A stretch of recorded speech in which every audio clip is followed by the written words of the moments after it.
All right, I'm going to pick this game up. We just finished UK1 because this is probably going to be an interesting game.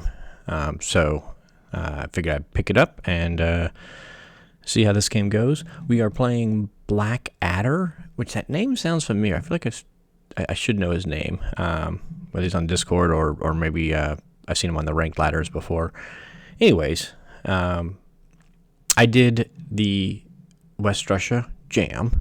Like I said, I was going to test this out a little bit, so I did the West Russia Jam, and he did more what I would expect. I would expect the stack in Ukraine. So he stacked Ukraine, but he also did the absolute German blitz. So he hit 10, he sent his battleship and transport to kill my cruiser here, so that left me absolutely nothing up here. So I did what I say I always do when they send him there. I did 2 destroyers and a carrier, and did C-Zone 37. We got the result that the base result I'm looking for, 1 fighter surviving. That means C-Zone 35 will be stacked and safe, so I'll be able to park that transport right there. This transport will be able to come over. He can't touch it. There's nothing that can reach the transport in C-Zone 30, so I have 2 UK transports working over here with a fleet already.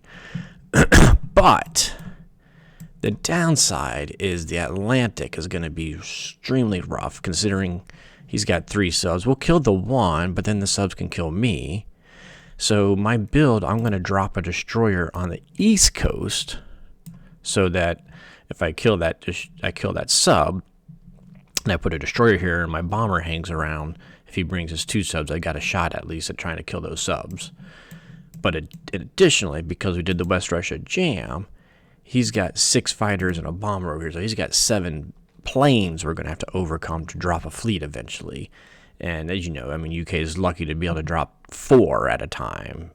I'll have to slowly put 2 fighters here and then drop a carrier and a destroyer, maybe a carrier and 2 destroyers, so maybe put 5 in the boat at one time when he's going to have 7 planes. And a lot of Axis players will strike the Atlantic fleet in a KJF scenario, so it's going to be tough to get a fleet. And in order for Russia to survive, you really need an Atlantic fleet.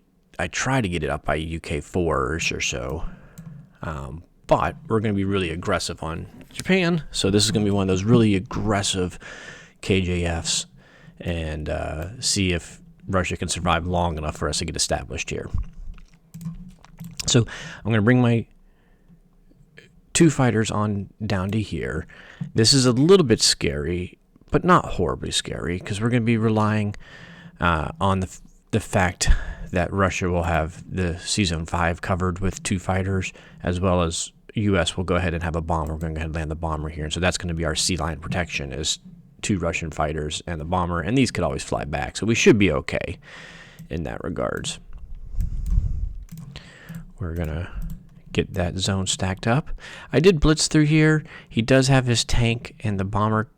Oh wait, the bomber can't reach, right? 1, 2, 3, 4, 5, 6. So only the tank can reach. But I'm not going to be worried about C-Zone 36 as much here. Well, let me clarify. Yeah, I am worried about C-Zone 36. He can certainly land everything into C-Zone 36. If he does go everything C-Zone 36, that means U.S. will go straight to 59 most likely, or 58, and we'll have the Tokyo C-Zones probably shut down. But I'd like to protect here, and I got my transport extra, so maybe we'll move just the 1, because if he moved all 5 in there, I'd have 3, 1, 2, 3. These guys can't hit. My 1, 2, 3. I'd have 4 units that could hit there, so he can go ahead and stack in there if he wants. So hindsight, I think I will go ahead and move what I can. Do we want to prevent the possibility of the UK? I think UK 2, UK 3, you can get back for the J3. I do this in case he drops the Japan tank here and the air, so that then on J2 they can blitz, hit my 3 infantry with a whole bunch of air, and then land over here in Ukraine probably. This will allow me, before they do that, I could drop the 1 infantry, and that'll save 3 infantry for the cost of 1. Plus, I have these guys ready to trade Caucasus next time, because we are going to stay in West Russia this turn. And this means we're going to be trading here. I'll have to do my math after his J turn to make sure he can't stack Caucasus. So that's the one danger I do not want to have, which also reminds me, I want to bring a couple of these guys back. Now he can't really hit me here, because I got the C-zone stack, so he'd be risking, just infantry, artillery. All the air would have to be going to attacking there. Let's see. With that in mind, I do want to try to keep Burma somewhat dead zoned, which he can drop 7 units. I'll have 3 there. Can I take him back? 1, 2, 3, nowhere to land. 1, 2, 3, 4, 5, nowhere to land. 1, 2, 3, nowhere to land. 1, 2, 3, 4, 5, nowhere to land. So you know what? We're going to bring him back so that we could grab these 2 guys and help threaten Burma a little bit. So that'll give me at least 3 plus 2 and an air. That gives me 6 units attacking him. I'm going to pause a second. I got to think about this Caucasus bit. Okay, what I was checking, and it checks out, is that we'll still be able to dead zone Caucasus even without having to have UK help it, because of that West Russia jam and the fact that we'll have 20 plus, because we're going to use 3 infantry and an artillery to attack Karelia, 2 artillery plus my build.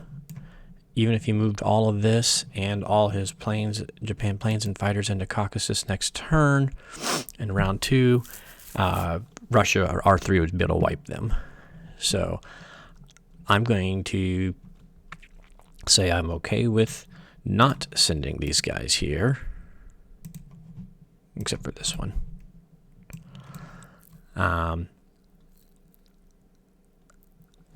It does mean he will be able to stack Burma if he wants to. If he wants to go all in C-Zone 36, he can stack Burma.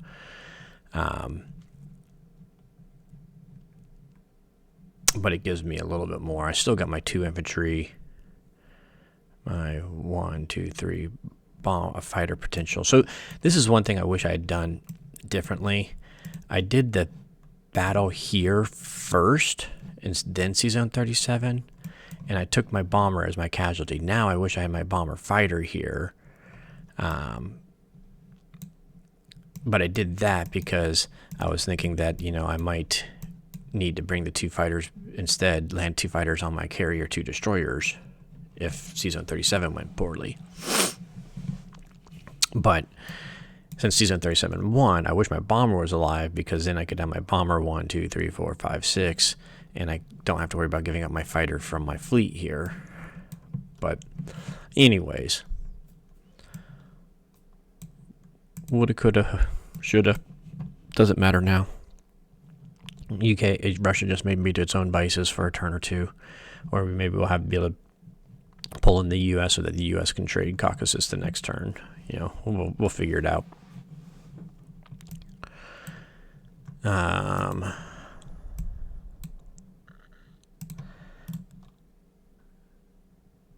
don't even know. I don't know that it's doing any good.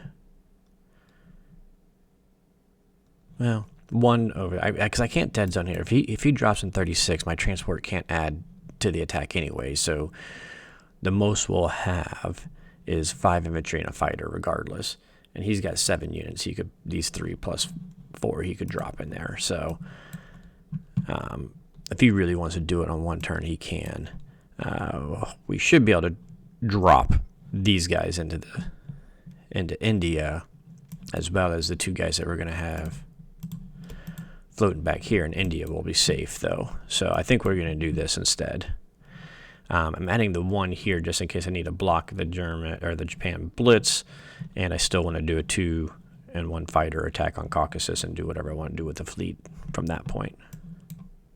So that leaves me options where I have 3 infantry to work with that little shenanigans over there.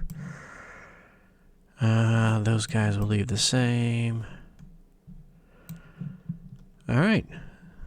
So I think this is going to be an interesting one.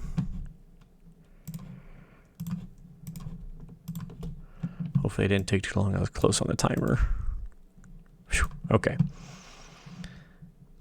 So we'll see how this goes. These extra subs are going to be tough, though. This is going to be the big challenge. But I'm hoping, destroyer hits, bomber hits, land the bomber here, drop another destroyer. Hopefully the destroyer lives. And so then I'll have 2 destroyers and a bomber to mess with to battle with his 2 subs. So he could send another sub. I can trade back and forth. But with the successful Season 37 and a UK fleet drop, we should be... keep thinking there's got to be someone that can hit that transport, but there really isn't. I always worry about naked transports, but both of these transports are safe. 1, 2, 3, 1, 2, 3, 4, 5. Okay, yeah. Yeah. It's going to get interesting. I definitely have to use this fighter, by the way, on Season 5. That's part of my plan. This fighter to clean up Caucasus, which is what I do like about the Egypt landing, is it does almost always... I mean, Germany's always going to take Caucasus, so the fighter is not being wasted on round 2. But this one can go 1, 2, 3, 4. We're going to have Russia stacked. Our only other attack, we're going to do 3-1 there, 2 in the fighter here. And that still gives us the ability to stack here, especially if the U.S. fighter lives and we put him in there, then we're especially safe. If they don't give us options for the fighter to do something over here in China. All right, there we go. Let's see how this game goes.